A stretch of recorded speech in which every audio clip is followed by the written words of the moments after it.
पर इन 100 दिनों में अगर एक संसाधन, एक संस्थान की बर्बादी हुई है तो वो है भारतीय रेल।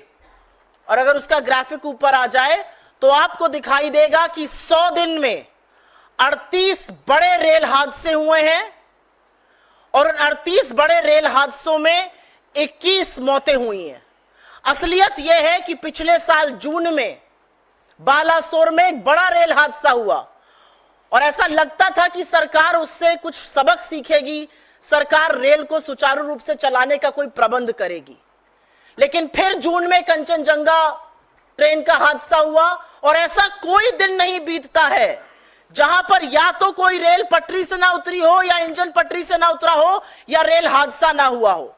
और असलियत यह है कि 21 मौतों के बाद कवच अभी भी 2 किलोमीटर पर लग रहा है सालाना। और इस देश के रेल मंत्री जो रील मंत्री बनने में ज्यादा मशगूल हैं, वो बेशर्मी से खड़े होकर कहते हैं ये छोटी छोटी घटनाएं हैं। रेल का पटरी से उतर जाना, रेल हादसे होना, एक नहीं दो नहीं 38 रेल हादसे होना। और अगर मैं 2023-24 के साल की बात कर लूं तो 313 हादसे ऐसे हुए, मौतें हुई। पिछले 100 दिन में 38 रेल हादसे इस देश के रेल मंत्री के लिए छोटी छोटी बातें हैं। बड़ी बड़ी लफ्फाजी की जाएगी, रेल को हम ये बना देंगे वो बना देंगे, लेकिन असलियत यह है कि एक दिन नहीं बीतता है जब रेल पटरी से ना उतरी हो।